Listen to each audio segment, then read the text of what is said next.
കർത്താവിൻ്റെ പൊന്നു തിരുനാമം വാഴ്ത്തപ്പെടുമാറാകട്ടെ. വിശുദ്ധാരാധനയ്ക്ക് കടന്നു വന്ന എല്ലാ ബഹുമാനപ്പെട്ട ദൈവമക്കൾക്കും വിശേഷാൽ ദൈവഭക്തന്മാർക്കും അതിഥിയായി കടന്നു വന്ന ബഹുമാനപ്പെട്ട യോഹന്നാൻ ദേവദാസനും വേഗം വരുന്ന കർത്താവിൻ്റെ നാമത്തിലുള്ള സ്നേഹവന്ദനങ്ങളെ അറിയിക്കുന്നു. കർത്താവ് നമ്മളെല്ലാവരെയും ധാരാളം അനുഗ്രഹിക്കുമാറാകട്ടെ. കഴിഞ്ഞ ദിവസങ്ങളൊക്കെ ദൈവം നമ്മളെ അവിടെ ഇവിടങ്ങളായി പരിപാലിച്ചു. നമ്മുടെ വഴിയാത്രകളിൽ വാഹനയാത്രയൊക്കെ ദൈവം നമ്മളെ സൂക്ഷിപ്പാനിടയായി. ഇവിടെ കുഞ്ഞുങ്ങളുടെ പരീക്ഷകളൊക്കെ ദൈവം അനുഗ്രഹിച്ചു. കോട്ടേജ് മീറ്റിങ്ങൾ അനുഗ്രഹിപ്പാനിടയായി.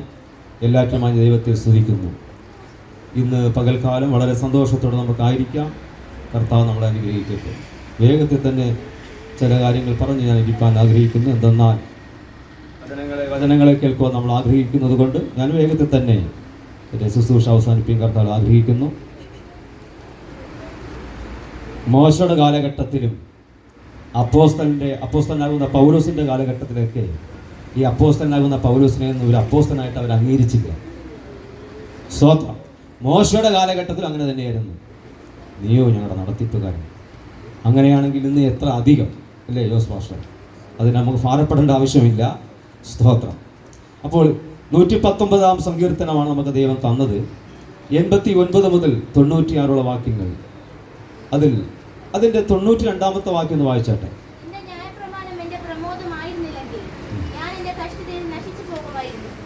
കർത്താവിൻ്റെ ന്യായപ്രമാണത്തിൽ സന്തോഷത്തോടെ പ്രമോദത്തോടെ അല്ലായിരുന്നുവെങ്കിൽ ഞാൻ എൻ്റെ കഷ്ടതയിൽ നശിച്ചു പോകുമായിരുന്നു. ആ ദൈവവചനത്തിൽ ആശ്രയിപ്പാൻ തൻ്റെ ജനത്തിന് അവസരമൊരുക്കി. ഈ സങ്കീർത്തനക്കാരൻ പറഞ്ഞ അങ്ങനെയാണ്, ഞാനിതിൽ സന്തോഷിച്ച് ആനന്ദിച്ചു. ഇല്ലായിരുന്നുവെങ്കിൽ കഷ്ടത വന്നപ്പോൾ ഞാൻ നശിച്ചു പോകുമായിരുന്നു. ദൈവത്തിൻ്റെ വചനം എൻ്റെ ഹൃദയത്തിനകത്തുണ്ടായിരുന്നു. ദൈവത്തിൻ്റെ മാറ്റമില്ലാത്ത വചനം എൻ്റെ ഹൃദയത്തിനകത്തുണ്ടായിരുന്നു. കഷ്ടതകൾ ഒന്നുമേ വന്നപ്പോൾ ഞാനതിൽ ആനന്ദിക്കുവാൻ, അതിൽ സന്തോഷിക്കുവാനിടയാണ്. സ്തോത്രം. എത്ര പേർക്ക് സന്തോഷമുണ്ട്? കർത്താവ് നമ്മളെ അനുഗ്രഹിക്കും. സ്തോത്രം. വിശുദ്ധ ഞായറാഴ്ച ദിവസങ്ങളിൽ കൺവെൻഷൻ മീറ്റിങ്ങിൽ പോകുമ്പോൾ, ഉപവാസ മീറ്റിങ്ങിന് പോകുമ്പോൾ പ്രാർത്ഥനയോടെ ഇന്ന് എന്നോട് സംസാരിക്കണമേ എന്ന് പറഞ്ഞ് ഒരു വാക്കിൽ ഇന്ന് എന്നോട് ഒരു പ്രവചന ശബ്ദം എന്നെ കേൾപ്പിക്കണമേ എന്ന് പറഞ്ഞ് ആരെങ്കിലും ഇറങ്ങിയിട്ടുണ്ടെങ്കിൽ ആ കൺവെൻഷൻ മീറ്റിങ്ങിൽ നിങ്ങളോട് സംസാരിച്ചിട്ടുണ്ട്.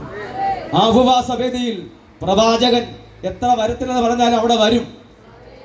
പ്രാർത്ഥനയോട് ഇന്ന് എന്നോട് ഈ സങ്കീർത്തനം സംസാരിക്കണമേ, ദൈവജനം എന്നോട് സംസാരിക്കണമേ എന്ന് പറഞ്ഞു വന്ന മാതാവേ, പിതാവേ, സഹോദര, സഹോദരി ആരെങ്കിലും ഉണ്ടെങ്കിൽ നിങ്ങളുടെ വചനം സംസാരിക്കും.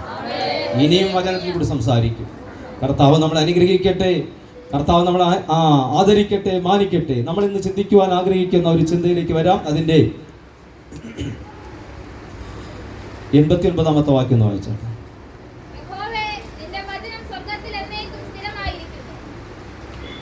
സ്തോത്രം.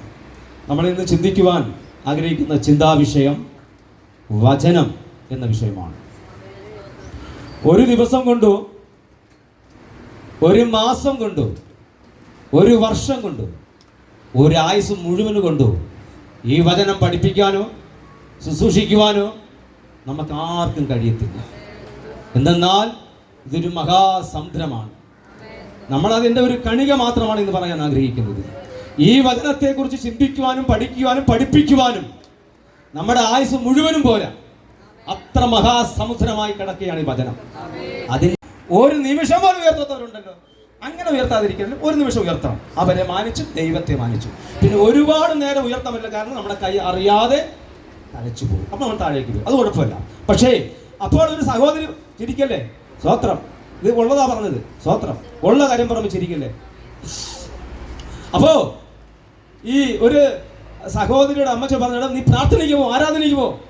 എനിക്ക് സമയമില്ല. സഹോദരൻ പറഞ്ഞു, സഹോദരന്മാരോട് പറയണം പ്രാർത്ഥനയ്ക്ക് പോവാൻ. അങ്ങനെ ഇരുന്നപ്പോൾ നടന്ന സംഭവം കേട്ടോ.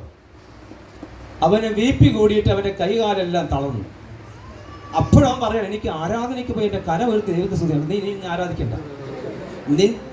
ഞാൻ പല വേദിയും പറയാറുണ്ട്, ഇവിടെ ഇരിക്കുന്ന എൻ്റെ ചേട്ടനാകുന്ന റോയ് പാസ്റ്ററോ, ജോസ് പാസ്റ്ററോ, ജെയിംസ് പാസ്റ്ററോ, യോശുവ ദേവദാസനോ, സോമനാകുന്ന ഞാനോ ദൈവത്തെ ആരാധിച്ചില്ല എന്ന് പറഞ്ഞുകൊണ്ട് ദൈവത്തിന്റെ മഹത്വം കുറയത്തില്ല, ദൈവത്തിന്റെ മഹത്വം കൂടത്തുമില്ല. പക്ഷെ നമ്മൾ ആരാധിപ്പാൻ ദൈവം നമ്മളെ സൃഷ്ടിച്ചു. ഒരു സ്വോത്രം ചെയ്യാൻ പറ്റുമെന്ന് കേൾക്കാനും, നമ്മൾ ആരാധിച്ചില്ലെങ്കിലും കോടാനുകോടി ദൂതന്മാർ ആരാധിക്കുന്ന, കെരൂബുകൾ ആരാധിക്കുന്ന, ജീവികൾ ആരാധിക്കുന്ന, സർവ്വ സൃഷ്ടികളും ആരാധിക്കുന്ന ദൈവത്തിനെ നമ്മൾ സ്വോത്രം ചെയ്യുവാൻ, ദൈവം നമ്മളെ സൃഷ്ടിച്ചതുകൊണ്ട് സ്വോത്രം ചെയ്യുവാൻ, നന്ദി പറയുവാൻ എന്ന് പകൽക്കാലം കൂട്ടിവരുത്തുന്നത് സ്വോത്രം. അപ്പോ പ്രിയമുള്ളവരെ, ഞാനൊരു ചിന്ത പറയട്ടെ. വേഗത കുറച്ചാൽ വേദന കുറയും. എന്തോ വാഹനമുള്ളവരോട് പറഞ്ഞു പോകാം കേട്ടോ. വാഹനമുള്ളവരില്ലാത്തവരുണ്ട് കേട്ടോ. വാഹനമുള്ളവരുണ്ട്, ഇല്ലാത്തവരുണ്ട്. ഇപ്പൊ യോശുവ പാസ്റ്ററിന് എത്രയോ വാഹനം എടുക്കാം, പക്ഷെ അത് എടുക്കുന്നില്ലെന്നേ ഉള്ളൂ. സ്വോത്രം. അപ്പം വാഹനമുള്ളവരെ പറയുന്നു, വേഗത കുറച്ചാൽ വേദന കുറയും എന്ന് പറഞ്ഞാൽ, വേഗത കുറയുമ്പോൾ വേഗത, വണ്ടിയുടെ വേഗത കുറച്ചാൽ അപകടം ഉണ്ടാവത്തില്ല. വേഗത കൂടിയാൽ എവിടെയും കൊണ്ട് ഇടിച്ച് കയറ്റി ഇതിൻ്റെ കാലും കൈ എല്ലാം ഒടിഞ്ഞ് വേദനപ്പെട്ട് കിടക്കുന്നു. അപ്പോൾ അതവർ വാഹനക്കാർ എഴുതി വെച്ചിട്ടുണ്ട് ഇവിടെ, വലിയ ഓട് വെച്ചിട്ടുണ്ട് ഇവിടെ. സ്വോത്രം. അപ്പോൾ നമ്മുടെ വചനത്തിലേക്ക് വരാം. ദൈവത്തിൻ്റെ വചനം മധുരമുള്ളതാണ്. സ്വോത്രം. തേൻ കുടിച്ചാൽ മടുക്കും നമ്മൾ, പക്ഷെ ഇത് എത്ര വചനം കുടിച്ചാലും ഭക്ഷിച്ചാലും മടുക്കത്തില്ല. കുടിക്കും തോറും ഹല്ലേലൂയ നമുക്ക് വീണ്ടും വീണ്ടും ഭക്ഷിക്കാൻ തോന്നും. എന്റെ സാക്ഷ്യം പറഞ്ഞാൽ നിങ്ങൾ പറയും, പാസ്റ്റർ നിർത്ത് എന്ന ഈ വചനം പ്രസംഗിക്കാൻ തുടങ്ങിയാൽ ഒരിക്കലും നമുക്ക് മതി വരത്തില്ല. അത്രമാത്രം മധുരമാണ് ഈ വചനം. ഇത് നമ്മുടെ പ്രകാശമായി നിൽക്കുകയാണ്. ഇത് പാതയ്ക്ക് പ്രകാശമായി നിൽക്കുകയാണ്. സ്വോത്രം. ഇതൊരു ദീപമായി നിൽക്കുകയാണ് വചനം. ഞാൻ വേഗത്തിൽ ഓടുന്നു, വചന ശുശ്രൂഷ നമ്മൾ കേൾക്കാൻ ആഗ്രഹിക്കുന്നത് കൊണ്ട്. സ്വോത്രം. ഇതിന്റെ ഈ സങ്കീർത്തനം തന്നെ അതിന്റെ 162 വാക്യം വായിച്ച്.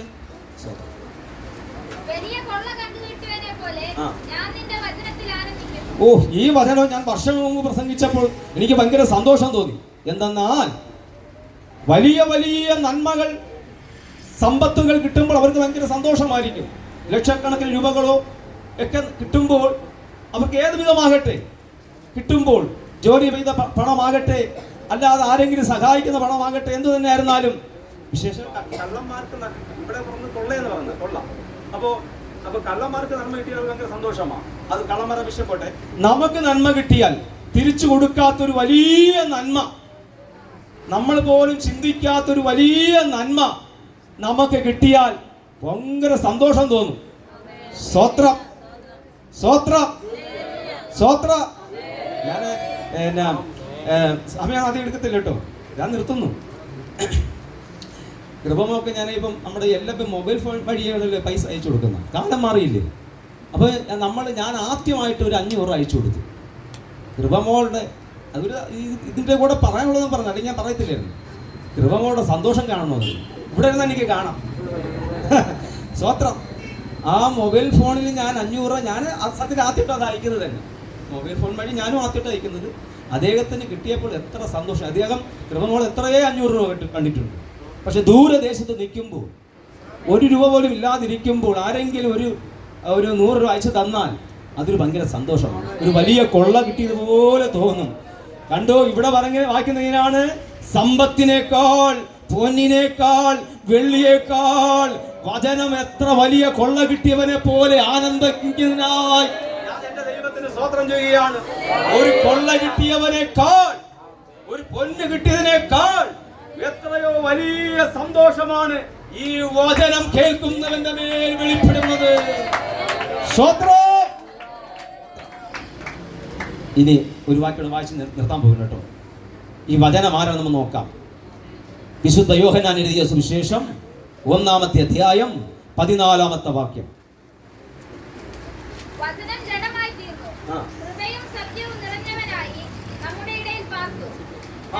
സ്തോത്രം ചെയ്താട്ടെ.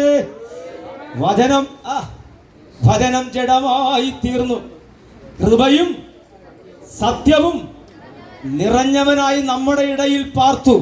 വചനം ആരെന്ന് ചോദിച്ചാൽ നമ്മുടെ സാക്ഷാൽ യേശു ക്രിസ്തുവാണ് വചനം.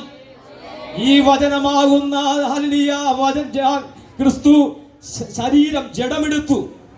സകല മനുഷ്യന്റെ പാപങ്ങളും ശാപങ്ങളും രോഗങ്ങളും മാറുവാൻ വേണ്ടി വചനമാകുന്ന ദൈവം ജഡശരീരം അവതാരമെടുത്തു.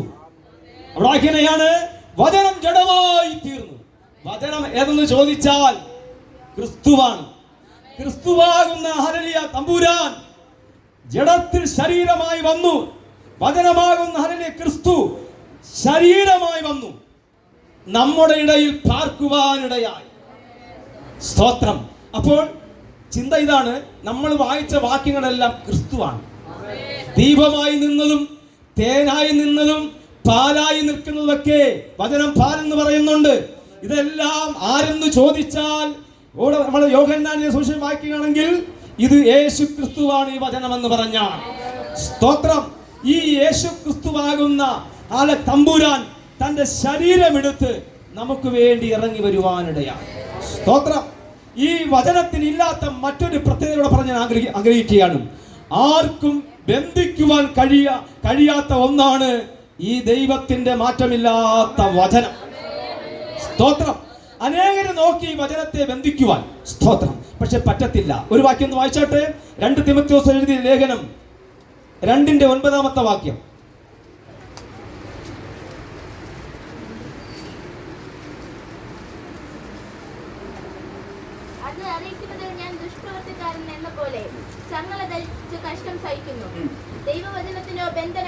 സ്തോത്രം, സ്തോത്രം, സ്തോത്രം, സ്തോത്രം. ഒരു നിമിഷം സ്തോത്രം ചെയ്താട്ടെ. സ്തോത്രം, സ്തോത്രം, സ്തോത്രം, സ്തോത്രം, സ്തോത്രം എന്ന് പറഞ്ഞാൽ വചനത്തിന് ബന്ധനമില്ലെന്ന് പറഞ്ഞ അർത്ഥം പറയാം. യേശു ക്രിസ്തുവാണ് വചനം. ആ യേശു ക്രിസ്തുവിനെ ബന്ധിക്കുവാൻ ഒരു ശക്തിക്കും കഴിയത്തില്ല. എത്ര പേര് സ്തോത്രം ചെയ്യും? പലതും നമുക്ക് ബന്ധിക്കാം, പക്ഷേ ദൈവവചനത്തിന് ബന്ധിക്കുവാൻ ആർക്കും കഴിയില്ല. നമ്മളെ ബന്ധിച്ചിരിക്കുന്ന ബന്ധനങ്ങളെ അടിച്ചു മാറ്റുവാൻ ഈ ദൈവവചനത്തിന് കഴിയും. നിന്റെ പ്രാർത്ഥന ബന്ധിച്ചിട്ടുണ്ടെങ്കിൽ, നിന്റെ സമ്പത്തിനെ ബന്ധിച്ചിട്ടുണ്ടെങ്കിൽ, നിന്റെ ആരാധനയെ ബന്ധിച്ചിട്ടുണ്ടെങ്കിൽ, നിങ്ങളുടെ പൈതങ്ങളെ ബന്ധിച്ചിട്ടുണ്ടെങ്കിൽ, ദൈവത്തിന്റെ വചനം ഇറങ്ങി വന്ന് ആ ബന്ധനത്തെ അഴിപ്പാനിടയാകും. അത്രമാത്രം ശക്തിയുള്ളതാണ് ദൈവത്തിന്റെ വചനം. ഏതെല്ലാം ബന്ധനങ്ങളെ അഴിപ്പാൻ, നിന്റെ രോഗത്തിന്റെ ബന്ധനം അഴിപ്പാൻ, നിന്റെ ആരാധന ബന്ധിച്ച ബന്ധനത്തെ അഴിപ്പാൻ, നിന്റെ നന്മയെ കെട്ടിയ ബന്ധനത്തെ അഴിപ്പാൻ ഈ വചനത്തിന് കഴിയും. അനേക രാജാക്കന്മാരും ചക്രവർത്തിമാരും അനേക പ്രഭുക്കന്മാരും അനേക സുവിശേഷ വിരോധികളും ഈ വചനത്തെ ബന്ധിക്കാൻ നോക്കി. പക്ഷേ ഇത് ബന്ധിക്കും തോറും ആ ബന്ധനത്തെ അറുത്ത് മുറിച്ചുകൊണ്ട് തമ്പുരാൻ നമ്മളെ പുറത്തു കൊണ്ടുവരുവാനിടയായി. ബന്ധനം അഴിഞ്ഞത് കൊണ്ടല്ലേ ഇന്ന് പകൽക്കാലം വിശുദ്ധ ആരാധനയ്ക്ക് കടന്നു വന്നത്. തമ്പുരാനെ കരം പറ്റി നിമിഷം സ്വന്തം ചെയ്തോ. നിന്നെ എന്നെ ബന്ധിക്കുവാൻ ഈ ദേശത്തിന് അധിപതികൾ ദുഷ്ടാത്മ സേനകൾ നോക്കും, കഴിയത്തില്ല. കാരണം ആ വചനം നമ്മൾ അടിച്ച് ആ ബന്ധനത്തെ മുറിക്കാൻ പോകുന്നതിനാൽ സ്വത്രം. വചനം തീയാണ്, വചനം ചുറ്റികയാണ്, വചനം വാളാണ്. പ്രിയമുള്ളവരെ, വചനമാകുന്ന ചുറ്റിക ചിലതിനെ തകർക്കും. വചനമാകുന്ന തീ ചിലതിനെ കത്തിച്ചാരമാക്കും. വചനമാകുന്ന ഹല്ലേലൂയ വാള് ചിലതിനെ വെട്ടിമുറിക്കുവാനിടയാണ്. അങ്ങനെ വചനത്തെ കുറിച്ച് പറഞ്ഞാൽ ഈ ആയുസ് മുഴുവനും തീരത്തില്ല. ഒറ്റ കാര്യം പറയുന്നു, എത്ര എത്ര എത്ര ബന്ധനങ്ങൾ വന്നാലും ഇന്നിവിടെ ഹല്ലേലൂയ ലീഡിങ് ചെയ്തതുപോലെ നമ്മുടെ വഴിയെ ബന്ധിച്ച ബന്ധനങ്ങളെ അടിപ്പാൻ ഈ ദൈവവചനത്തിന് കഴിയുന്നതിനാൽ ഞാൻ എന്റെ ദൈവത്തിന് സ്തോത്രം ചെയ്യുന്നു. ആദിയിൽ വഴിയൊരുക്കുന്ന ദൈവം, എന്റെ കുഞ്ഞുങ്ങൾക്ക് വഴിയൊരുക്കുന്ന ദൈവം, ആ ബന്ധനത്തെ അഴിക്കുന്ന കണ്ണുകളടയ്ക്കാൻ നമുക്ക് പ്രാർത്ഥിക്കാം. പലരും നമ്മളെ നോക്കി ബന്ധിക്കുവാൻ നമ്മുടെ ആരാധനകളെ, പ്രാർത്ഥനകളെ, നമ്മുടെ വിശുദ്ധി, നമ്മുടെ വിശ്വാസത്തെ, നമ്മുടെ വിശ്വസ്തതയെ, നമ്മുടെ ആത്മീക നന്മകളെ, നമ്മുടെ ഭൗതിക നന്മകളെ പലരും മനുഷ്യനും പിശാചും ഒരുപോലെ നോക്കി ബന്ധിക്കുവാൻ എന്നാൽ ദൈവത്തിന്റെ വചനം അയച്ച് നമ്മളെ ബന്ധനത്തെ അഴിപ്പാനിടയായി. ദാവീദ് പറയുകയാണ്, നീ എന്റെ ബന്ധനങ്ങളെ അഴിച്ചത് കൊണ്ട് ഞാൻ നിനക്ക് സ്തോത്രം ചെയ്യുന്നു. നല്ല ദൈവമേ, സ്വർഗീയ പിതാവേ, തേനിനേക്കാൾ തേൻ കട്ടയേക്കാൾ മധുരമുള്ള വചനം ഓരോ ദിവസവും ഭക്ഷിക്കുവാൻ സ്വർഗം ഞങ്ങൾക്ക് കൃപ തരണമേ. ഞങ്ങൾക്ക് ദീപമാകുന്ന വചനം, ഞങ്ങൾക്ക് വെളിച്ചമാകുന്ന വചനം ഞങ്ങൾ ഓരോ ദിവസവും നടത്തണമേ. വചനത്താ ഞങ്ങളെ നിറയ്ക്കണമേ. വചനം ജഡമായി വന്നു, യേശു ക്രിസ്തു തന്നെ. ആ യേശുവാണ് വചനം. ആ യേശു നമുക്ക് ആശ്രയിക്കാം. നല്ല ദൈവമേ, സ്വർഗീയ പിതാവേ, തൻ്റെ ജനത്തിനായി സ്തോത്രം, തൻ്റെ ഭക്തന്മാർക്കായി പ്രാർത്ഥിക്കുന്നു. ഈ വചനം ഞങ്ങൾക്കൊരു ദീപമായി നടത്തുന്നതിനായി സ്തോത്രം. അനുഗ്രഹിക്കും, മാനിക്കും. തുടർന്ന് നടക്കുന്ന എല്ലാ ശുശ്രൂഷ അനുഗ്രഹിക്കും. യേശുവിൻ്റെ നാമത്തിൽ തന്നെ ഈ പ്രബോധനം ദൈവം അനുഗ്രഹിക്കട്ടെ.